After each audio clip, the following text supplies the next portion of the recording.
really been a Lancelot.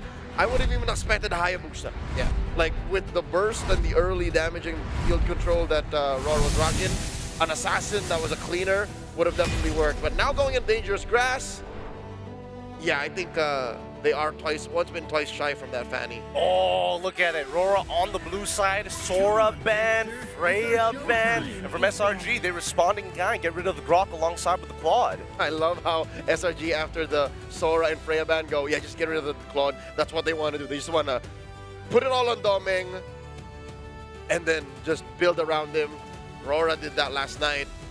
Good read by SRG. You think we're going to end up with like a Harith v Granger, the good old classic? Yeah, I was thinking that too, because like, what if Rora decides to ban out the CC and say, keep it honest, innocent, we're not playing fighters in the gold lanes anymore, let's just go back to Granger Harith. Old school rules. Yeah, there we go! Yep. Now the question is, SRG, are you comfortable with Yves and are you more comfortable with Yue going onto Jushin? That's one hell of a trade-off. Yeah, because I feel like going on the idea that we posed for Rora with Demon Kite being able to facilitate alongside Yue, then Jushin is not the pick that you'd want to give if you're SRG. And they do ban it out. This does leave open the Kalia. I think first pick Kalia I like it. would be good. Yeah. Don't need to rush the junglers here. You don't need to fight for the others. Or do they Just look take at the the Eve? Yeah. Or do they go say, like, get the Eve and say, go again. All right. But my only worry for this is... Wait, Stormy would rather pick up the Farsa over the Lunox, though, correct? Oh, that one depends. It really depends on Yeah, generally I would say Farsa, but this time around we're going to see Sakai's back on the Yi Shin with his 57% win rate, but they're also pairing it up with the Hilda in anticipation that maybe Rora is going to go for an assassin. I don't think they are, if I'm being completely honest. Boxa and Fred are open. Yep. Pick it now. I would honestly be okay with just picking up the Fred early on. It allows Demon Kite to facilitate, as we mentioned, and then they can just... They already have the Eve, so just go Fredrin Cho or Fredrin... Oh no, they can save the Gatot or the Gatot Hylos or Cho for later. Boxia, Cho. If you're just super aggressive, like you just really want to stick it to them. Oh my goodness. Oh, it's their turn. They're going to go Leomord Cho. There. Yeah. Okay. With the Leomord, it's going to be easier to chase down this Yishin overall, but pre-level 4 is going to be annoying because you're expecting Yums to be in your face all the time. Now that you've got your mid lane kind of secured, and more importantly, being able to kind of fight for that priority instantaneously without much damage, then you can start putting the hurt into the Hilda if ever he tries for a second invade. Okay, down the line, I feel like SRG can slot in the Phoveus because Aurora might be leaning towards them picking up the Harith for themselves.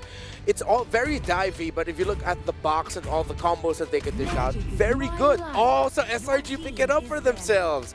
Good block, and now they can ban out the Granger. And I think that they should.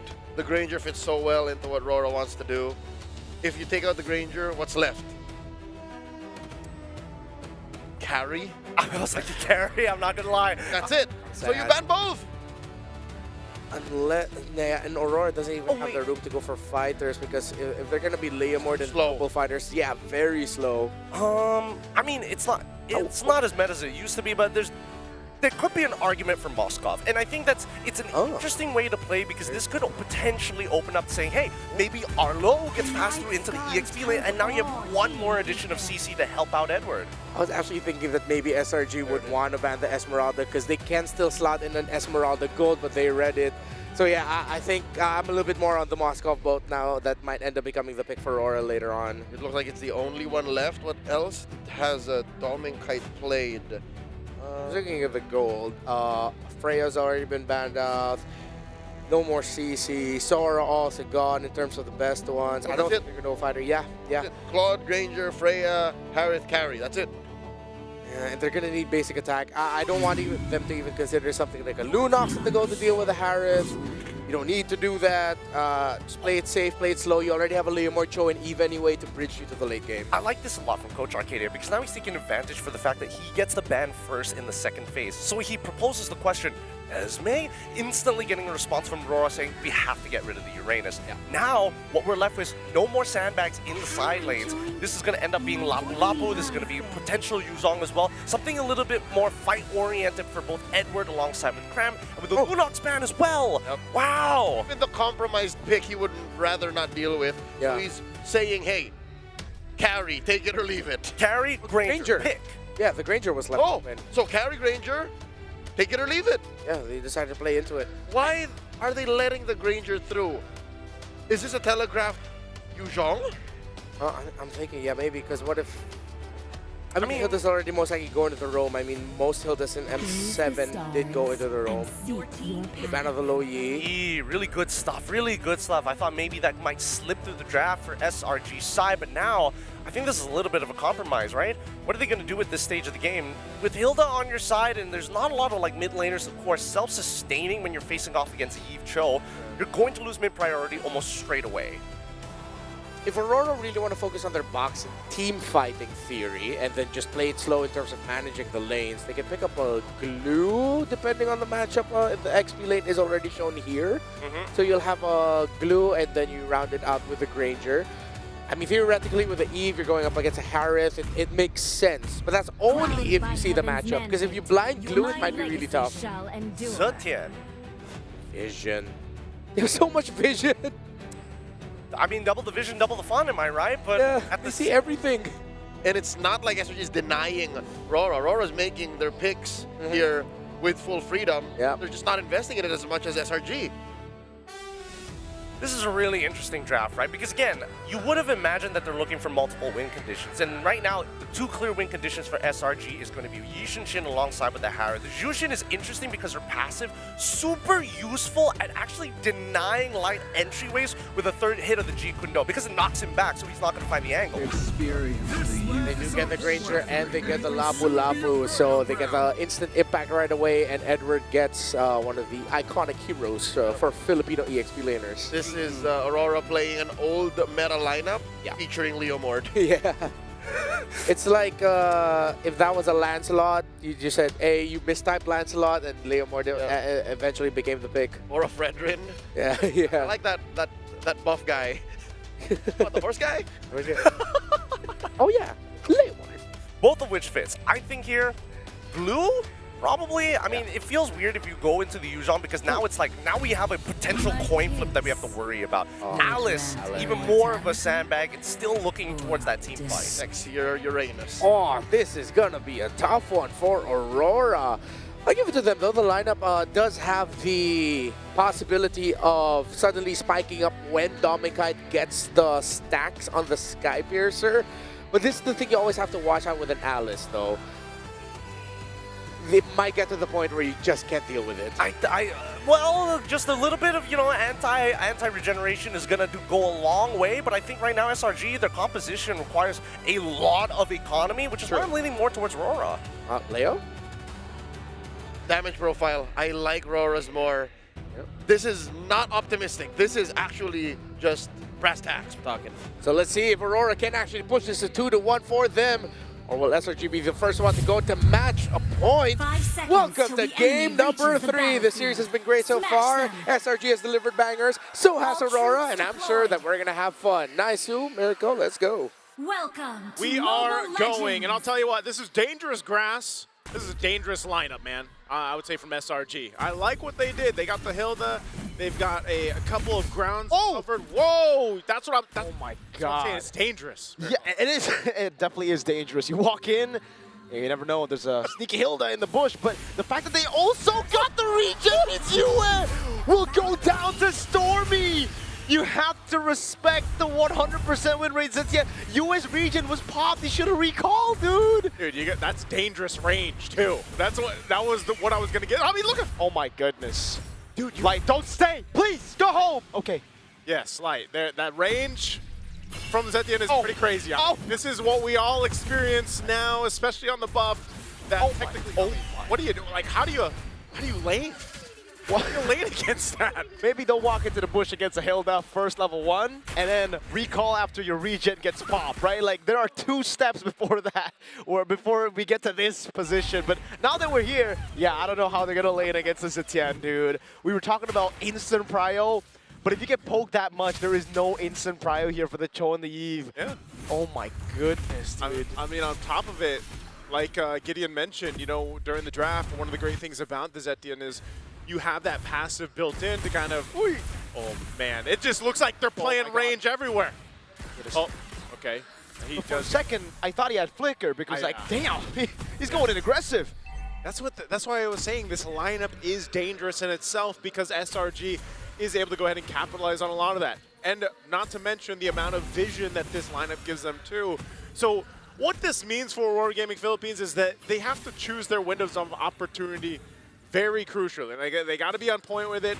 They've got to be able to make it work. But because this early game pressure was already put onto them, they're not going to be able to contest this first turtle, as it's already secured up by SRG. And here comes the pressure in the jungle. Edward? So away the purple buff. Light goes over to Yekun, but Stormy's able to flick around, and he gets the kill too. Now throwing a ruin onto nothing, but they won already. Nothing but air right now, Cram, though. He's going to wait for the Gleam to come up. You know, but that's the thing. That's what I was saying. Light goes in. He doesn't have a level 4 yet. Didn't burn the flicker either, but he just got destroyed as soon as he went forward. So, you know, one of those things that Aurora Gaming Philippines, I don't know, Yums, is he going to go for Domikite? Yup, he wants to go for it. Oh my god, Secret Vision as well! A flicker around as Light goes in with Jikundo, but there's no way the Dragon now needs to be caught in the Zaman Force. He becomes the Steed. Yum's able to flicker around to safety, but Innocent's now going to be caught all alone. Pops in a Purify, and now gets shredded back. Oh, Innocent. What? Not going to be able to get away. He almost did. Light will take that kill secured for Rora Gaming Philippines. So at least able to find something on the map here. They've been struggling. Oh, there it is. Jikundo flicker. That's Light giving the kill over to Domikite. And finally, he has some space to breathe, dude. He's already 2 levels down on Innocent. Yeah. Oh. Oh! Is Domikite going to be able to get away? Okay. Very close. Oh my god. They don't want to stop, guys! Shoots Domikite down with the arrow. Domikite's just let me play, guys. I'm trying to get out of here. He had so much attention towards his lane, but that's exactly what you need to do if you're SRG. Put the pressure on Domikite or elsewhere, because you have so many opportunities to be able to do that. You've got so much vision to play into. So now with this bit of a lead they built up, Turtle's going to be up at about 15, and they'll be in a good position for that. And, you know, Aurora Gaming Philippines has to kind of go back to the drawing board with this lineup and just kind of slow down. Part of this lineup is allowing that scalability to happen because they're losing the range battle. A lot of this is because, you know, you have to rely on the Cho. Now that you're around level 4, you have a little bit of protection, of course, with UA's RWM. But they want to go and contest this turtle. Look at the poke. Before the fight even starts, Light is already down to a quarter of health as Cram holds on to the turtle. Now Phantom Steed coming down for Demonkite, but it's going to be Cram zoning him away with the help of Yums. Bravest fighter from Edward. Doesn't get it down. Fury of the Phoenix, though. Yums doing a ruin on Demonkite! Oh, that was a great take. Domikite and UA are here to set up. Yums might be able to actually get away. Still, Light goes under the safety of the turret, but second turtle goes in the hands of SRG. Oh no, this is tough. I don't think they're just forcing them to take the long route, man. Yeah, Yums wants to stop the recall again, and he does! Light has to move. That was a feint from Yums. He didn't even know. It's a dangerous Hilda, man. I'm telling you. Like, it's the most annoying Hilda I've ever seen. It's the way it's meant to be played. Yums is doing great work here, being a threat, especially on those, you know, those spaces around the jungle where Demonkite is trying to go ahead and try to get some vision or contest these objectives, but Yums providing so much information to SRG's lineup just kind of gives them an easy time to take objectives, and honestly, that's probably how the next turtle's going to go as well. Aurora Gaming Philippines, in the meantime, have to go ahead and play in to pick off potential. The problem with that is, like I said, who are you going to pick off? Well, most of the time, you're going to have to try to make a play either in the gold lane, because trying to find out either Yums or Stormy and get through that passive is hard enough. So that's why Light has to just kind of protect Domikite and pick off Innocent if you can, but then you also have a Purify there. So that's the rapid boots for Domikite, and he actually went Hunter Strike. So no Sky Piercer yet, and it makes sense. Demon, oh my lord, that is a tilter. Phantom Steed used after, what, 2 shots and a Mountain Shocker. Innocent in the bottom lane winning hard in this matchup as well. This ain't looking good for the Northern Lights. Yeah, this is what I'm saying, man. You're losing on all fronts right now if you're Rora Gaming Philippines, and you know you can kind of see it in the way that they're moving around the map, some of the decisions that they're making, and SRG knows to continue to put the pressure where they can. Demon Kai isn't falling too far behind in terms of levels or anything, but it's more so of, you know, what can this lineup actually do at this portion of the game, and it's just not too much yet.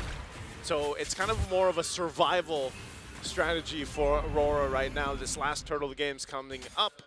So like our Red Giants will go ahead and swing on forward. It looks like Aurora still wants to go ahead and show face here, but Domikite less than half health. Yep. It'll be really hard to pull off. Yums is 1v1ing there. Light, oh, he goes for the way of the dragon earlier with Yekun as well, but he couldn't find it now with the throw in the ruin and the Fury of the Peaks. Demon Kai zone. Yums again giving it to the kill. At least they're able to pick up a kill back on Skies, but Demon Kai zone completely away. Zoned away, and Edward falls in exchange. That turtle's going to be there to God. take Demon Kai and Light trying to get away, but Cram and Yums are there, and Demon Kai falls for the second time in the game as a third turtle is secured for SRG. The Red Giants are just stomping through Aurora Gaming Philippines. Skies died there, and still, they weren't able to win it out. Innocent. Perfect turtle. Light goes in, wants to go for the Jikundo, but he has to remember Stormy has the passive, and Yums is right there. Domikite to walk in, man! Hilda going for the damage against Stormy, able to survive! And now it's Light going in, he has enough damage! Stormy will fall, Light gonna be taken low, and he actually does get away.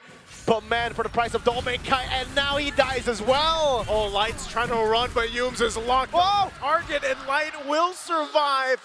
But yes, they lost Domikite for Stormy. And Domikite is who Aurora Gaming Philippines has to kind of rely on to have a chance in the late game here. Right now, you're looking at, man, look at the difference in the gold lane. Nice, Sue. It's becoming a problem now. Why? Because look at Domikite. You know Sky here, so he's like, yeah, nah, that ain't working. I need more damage right now because if I don't farm, I won't even have enough bullets to get those executions. Yeah, I don't know if we're going to see a Sky Piercer at all. If we do, maybe Probably, yeah. second to last item or last item, if somehow Aurora Gaming Philippines gets control of this game. But right now, from the start, it has been no control at all. They just kind of, they're on the roller coaster of SRG, and they've just buckled in, basically. Like, it's really difficult to make this composition work because of just what is provided with the range, the vision, and everything else like we mentioned for SRG. So for Aurora, they're almost in this moment where it's like, all right, Domikite will protect you with everything we have, you know, and hopefully that Granger will scale up. Same thing with Eve. I mean, Eve can also scale up pretty well. We've seen some great Eve RWMs change the tide of these games or team fights. But so far, there's been no chance around objectives, and this Lord's coming up in 10. They have no what to expect here. So this was the missing 3 minutes, right? And we're going to follow Yums because, again, once again, I'm pretty sure he's going to be the MVP by the end of this, but mainly the way that he opens up the map. And we look at the mini-map as well, we have a very good idea because what the heck, where is Light in all of this? He's doing the old Light signature flank. Again, that's one of the few ways you can win an unwinnable match is if you find an unfair pickoff, but Yums wasn't having any of it. Yeah. Of course, just to remind everyone who may have just hopped onto the stream now, this is the 3 minutes that we were not able to witness. Again, it did not affect tournament integrity and the play of the players, just us who saw it. So now we get to see that missing 3 minutes and this Lord fight that did go to SRG. So with what I'm seeing here, Innocent as the guys were unbothered. All of the zoning provided by the Alice just gave so much value for them. Edward got close though. I mean, he's kind of close, but look at the back. Like, Hilda is getting absolutely beat down while this is all going, while this is all happening, right? Even Light gets back into the middle of the fight despite getting chunked out by Yums early on in the matchup. So I think this is where we saw that Lord take, and then almost immediately after, there should be a 2-for-1 trade at some point. There it was. Well, we saw it. It was Yums for those two. It should be Yue for Harith and Hilda. That's another one then. Yeah. Look, we're about to get to that point, but for now it's all SRG. So this is what the first minute elapsed. Okay, as we're watching this footage, I think I don't know if they'll be able to pick up the hammer squeaks behind the scenes, but I want to ask another question. If that initial trade in the mid lane, if that went well, We're talking early game, right? the early game, would this have been an early game Aurora win? Oh, I had to think about that for a second. I was gonna say absolutely yes, but I think the mid game would have been a lot easier to manage if UA didn't miss out on his level 4 that early on, and worse yet, for that first to second turtle. No, I'm not even going to say, oh, it's because I think, no. Regardless, I think SRG would have found a way to get into this end game scenario, get their winning image, and still call the shots. We would end up at this 10, 11 minute mark moment, but maybe at 12, 13, if still change the early game outcome. Look at the sweeping motion here, right? Because again, all of these fights have been like predetermined, and then, yes, it's really, really sick. And this is finally that 2-for-1 trade that we were looking for at the very end there when they were pushing towards the base. But at the same time, right, before this fight, Yums has already kind of scoured the entire bottom side before they even use any of the global ults. And that was a great formation with how they entered. It was sort of like a pincer as well. They were coming in from all directions. Okay, another spicy question. Sora, Freya, and CC, we were happy about those bans. But considering this is dangerous grass and knowing the tendencies of SRG, should Aurora Gaming PH have banned the Hilda instead? Oh, I want to say yes so bad. You are putting me on the edge with these hard questions. I don't think so. I don't think so. Okay. Yeah, I think there was a way to play around it. And again, by maybe investing in some modicum of vision, that would have been possible. I don't know if the answer is, you know, putting the usage into the hands of Demon Kite, but yeah, no. It really was a matter of both is what you got and how you've used it. Yeah. Well, of course, again, I'm still seeing a few questions in the comment section. Yes, this is a replay of the 3 minutes we were not able to see earlier. So this is just to make sure that everyone is a little bit clearer in the story of what happened behind the, well, during the game that we couldn't see. Pixar didn't happen. Yep. Yeah. It didn't happen, but also look at the conditioning here, right? Every single interaction and fight has either happened in one of two important places. Either it's by the river, just by entrances of SRG's river or Rora's river. If not, right here at the base at this chokehold that we see Kite standing in front of, right? Every time they're caught in that chokehold, it is a losing fight for Rora. And here's the thing, Rora can never choose where the fight happens. Sure, Light can find these weird angles, but usually he's outnumbered. Because again, the vision diff. Yeah. So, not just that it's dangerous grass or Hilda, it's because... Okay, 12 minutes in, about to be 13. Lord was already taken earlier. No baser is taken, but the top side baser is already really low. And SRG still have a 6,000 gold lead, so they built 1K over the course of the few minutes we were gone. All right, Lord is up. SRG still in control. Nothing changed. I mean, that was quite the long ultimate from Hellkurt. That's not even in the game, but hey, we're back. Rora seems to somehow defend their base turrets at least, but now they're going to have to do it again with Lord security here for SRG. So we'll see. I don't know if they bought enough time, man, because, you know, part of this was, where's the scaling for Dome and Kite? Is he going to be able to catch up? It looks like he did pick up the Sky Piercer, though. Yeah. So after he went the Hunter Strike, Sea Halberd, in the middle of fifth item, he goes the Sky Piercer. And if they hold on long enough, maybe that Sky Piercer, once it gets some stacks, might be able to change some of these fights. See, the thing I would love to see right now is Domain Kite's actual stacks. Not the Sky Piercer stacks, but how many bullets he has, because the way Selangor Red Giants have been playing the entire game, it really feels like they've already taken out the biggest threat of a Granger in the late game, which is the scaling. He's died 3 times. He was denied so much gold. He's 2 levels down on enemy gold lane. Well, we'll see if this actually plays a part. They're going to be able to clear out their mid lane, but they still have to deal with the Lord up top. Yeah, they're going to crack this open now with the help of the Lord charge. And that's about it for now. Rora Gaming Philippines did a good job clearing out mid and bot, and now for SRG, they're going to have to wait for the next waves to come through. Lord will be cleared for free. Dominkai getting those stacks. You can already see them trying to funnel as much of those stacks to Domain. Mid-wave push, Dominant Force drop down. They're going to initiate here. It looks like Edward taking a brunt of the damage, but they'll clear out the waves and maintain the mid-base turret. So Rora Gaming Philippines, despite being down 7,000 gold, SRG still respecting what the potential could be there. We've seen it before where you fumble a 7,000 gold lead or 10,000 gold lead and things turn around. So right now they want to take the discipline route, keep it safe if they can, but it looks like Mount Sharker is going to be used. And still, it's just Aurora Gaming trying to scrap up what they can. An antique crevasse now picked up for Light. Maybe going to make his, maybe it'll allow him to stay alive a little bit longer once he's trying to get those kicks off. But also, there's a whole lot of now magic damage and penetration that SRG is able to utilize because of the fact that you have the Divine Glaives to worry about, and even that Holy Crystal Divine Glaive over here for the rest of the lineup. Now, a little bit more defensiveness for SRG as well. Let's take a look at the items here.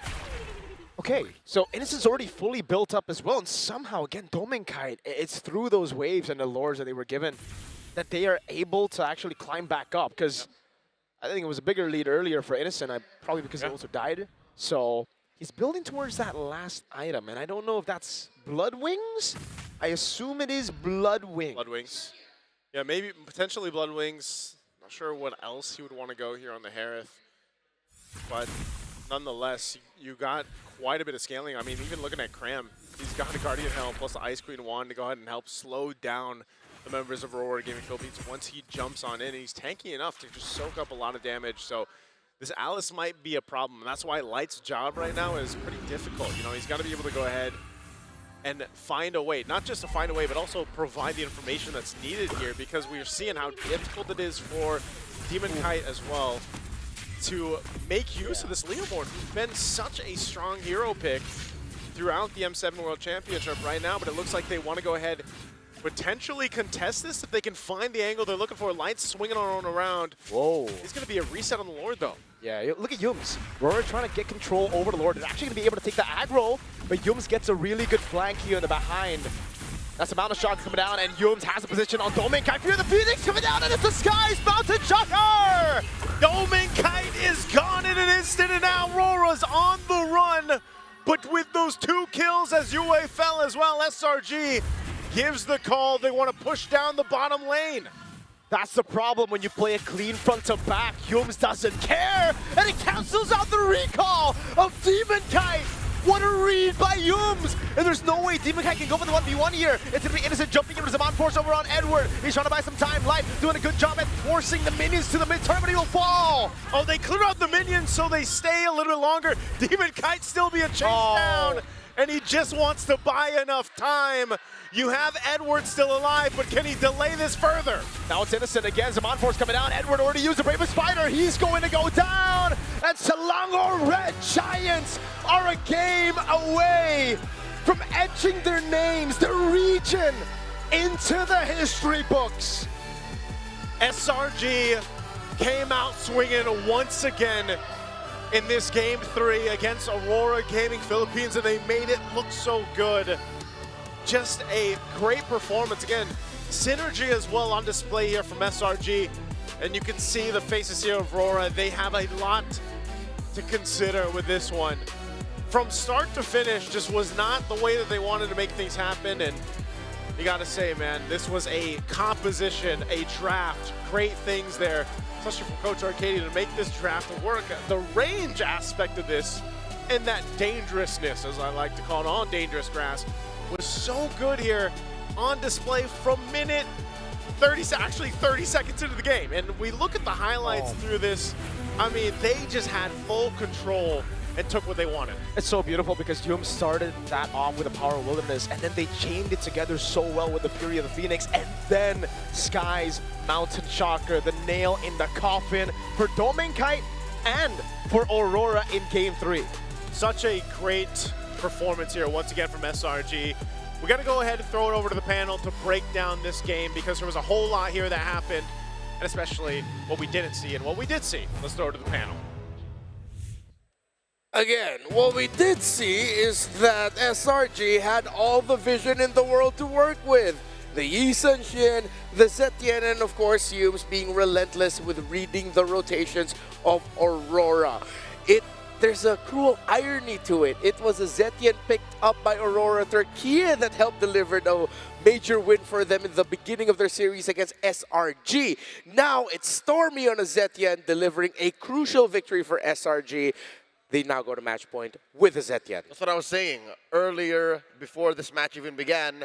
All the learnings that SRG needed, they took from last night, the hard-fought 5-game series against Aurora Turquía, taught them a few things. And I was smelling it. There was something else besides the overabundant amount of vision.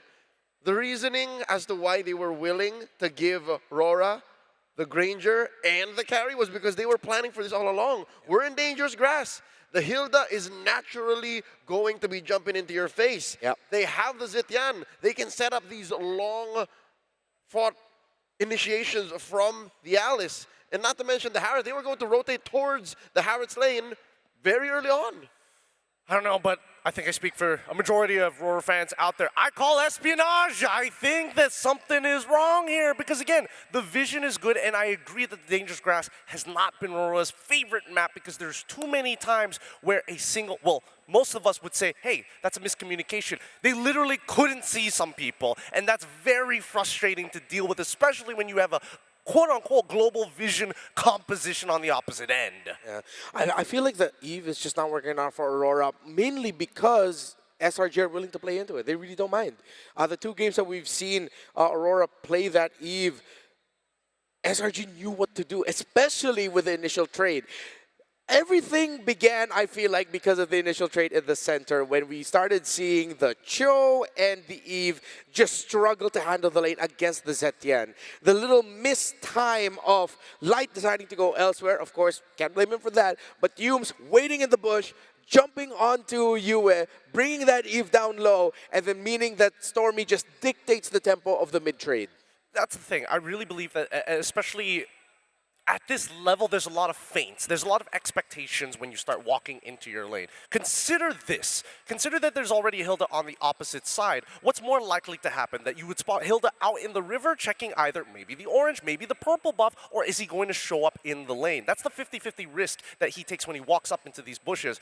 Although I will admit, Rora didn't do their due diligence. They should have void blasted into one of those bushes to kind of give you a rough idea of what was going to happen. But besides that, it then devolved into something else. Edward left on an island by himself. A majority of the fights happening towards the gold side of the map. And even then, Domeng got 0 action of that gold. I think the whole situation that SRG put Aurora into exacerbated the fact that there's no vision. Multiple times in this game, these players, these very talented athletes from MPL Philippines, in their own environments, relish in the fact that it's very macrocentric. Here, they have to always think of, oh wait, SRG might be in these random corners, they want to fight, and then that kind of just melds into the background, and they forget, now, oh, I have to watch out. Remember that little bush down bottom near the turtle where Dominic just randomly walked in, like, oh no, there's dudes in here. That happened like twice. And that's twice too many times.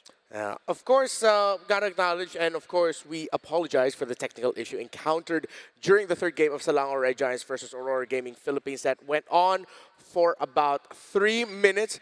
Rest assured, the tournament integrity was maintained and the game was played fairly. As you could hear with our calls earlier on, the game continued, the players were still playing, and what happened from our vision did not affect what happened in-game. Thank you, each and every one of you, for sticking with us. We appreciate your patience. Again, we humbly apologize for that. We can now continue talking a little bit more about what happened in this game with what we did get to see. The first floor did go to Selangor Red Giants, but even with the 3 minutes missing, we already got a very clear picture of what happened. Before that moment, the first 8 minutes, it was a clear story of the mid lane trade was not handled well enough by Aurora, and that eventually bled into the rest of the map falling apart. They did get a pick off onto Innocent early on, but also Innocent did a damn good job of beating the Domikite in lane, straight up with that Harith. Oh yeah, no, it was not even fair at a certain point. I think he won straight up at level 2 when we first saw the initial, forthcoming of the Hilda coming in from Yums, who I hope is going to be the MVP of this game because my goodness, does he grind these professional players' gears to bones and dust. Unfortunately, a lot of recalls were called. Well, honestly, I do feel that Rora should have recalled a lot earlier in a lot of these moments, but that's why. There's a lot of feinting involved. There's a lot of, do I really know that something's going to happen? Not really, but we'll probe the response first. Which is hard to watch if you're used to seeing them play in MPL Philippines and you know that these players should know better. Because in Game 2, all right, SRG's first win, it's clear that that Fanny. They serve it up to the Fanny, right? The mistake was clear. You can point it out. Here in Game 2, rather their second win in Game 3, you can still kind of do that. You can say, oh, you were lacking this. The Zetian answered that. You made a mistake here and there. But where does it end? And where does Rora find their way back in? Because SRG are now counting their chips saying, all right, I think this is enough. We can go all in on Game 4 and end it now. Well, I'm glad that you brought that up because I think the end-all, be-all is the outmaneuverability that we've seen throughout these past couple of games. Why are they winning? Every single time, it just comes out they have one of the strongest mid laners in existence in the meta so far on this eve, but they always somehow get behind him. Yeah. Once again, game number 2, we saw that Barbiel, with the help of Sakai's, get right onto the RWM at the crucial moment. Same here, except even better now that you have Zetian as well as the Yishinshin giving you vision to guarantee, hey, they have no idea we're here at all. Let's punish it. Yeah, going back to the idea that we presented in the very first opening panel that we had yesterday, this metagame demands perfection. You slip up on one thing, it crumbles the rest of your game plan. Everything else becomes so much harder, which is why yesterday, and for the longest time, we've been putting so much importance in the mid-trio trading. How Roam and mid handle their lanes, play around their shrubs, it's important. You slip up and then you lose, especially up against a Zetian. Zetian is that pick that we've discussed before that, yeah, if she's not getting wins, she's pretty much just there. Great ultimate, cool, vision, very nice. But when she's winning, you felt the pain. And here's the thing. SRG won against a Zetian. Well, they played away from the Zetian and didn't even have to ban it. So I'm hoping that Aurora go into game number 4 here without that sense of panic, which is, again, some would argue, what really took down Indonesia's champions earlier in tonight's broadcast. So I'm hoping that Rora look into this and say, yeah, it's not the Zetian, but something else entirely. The Zetian was just, part of the symptoms, not the true disease that needs to be cured. In my opinion, what needs to be cured here and the real thing that's ailing Rora is the fact that they're not dancing to the tune that SRG is putting down. They're disrespecting, again, this mid-trio trade, the economy of the jungle, if you will. They're not thinking, oh, this is the kind of threats I'm going to be facing. I need to be prepared for it. Yeah, no, I think a lot of it just comes down to just finding first positions, right? Because so far, based on what we've seen in these games, SRG are the ones moving out of their lanes first, being able to position right on top of the Lord in ideal spots without having to maintain too much aggro from this neutral objective. Rora, on the other hand, actually don't mind their opponent sitting on top of it, but then who are the big hitters, right? Lapu-Lapu wasn't in a majority of these fights, and by the time it actually happened, that's when SRG can make a very cool, calm, collected decision of, we back away, we take a pick, we come back in the fight once more. Ooh, I want to play a little game here. Just thought about. Gideon, can you hold this? I got you. Berko, could you pass us?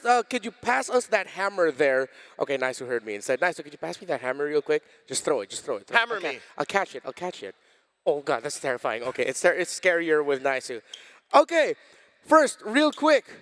This might be a little bit spicy, but should we just go back to the Lunox? If you agree, slam it down. You want the Lunox back? I think the Lunox is the safest way to go because it has a safe landing phase, it's got great scaling, it does everything that you want while still having playmaking capabilities that isn't instantly punishable. Okay. I don't think it's all in on the Lunox. That's why I did not immediately go. I think there are other solutions. All right. Actually, I just got word that we still do have footage of the 3 minutes that we missed out on. So we're going to go back to that. Are we going to end up casting the missing 3 minutes? Our SRG just know more. SRG can just plan better. And one huge proprietor of that overabundance of vision and intel is none other than Stormy on that Zetian. Yeah, I think it's unanimous here with how he handled the early game. And even the Fury of the Phoenix came in as set up after all of the vision provided by Yums. Great timing by Stormy, well-deserved MVP. Well-deserved MVP, and I think this is one of the few times when you look at a Zetian, you're thinking like, how exactly does she get ahead?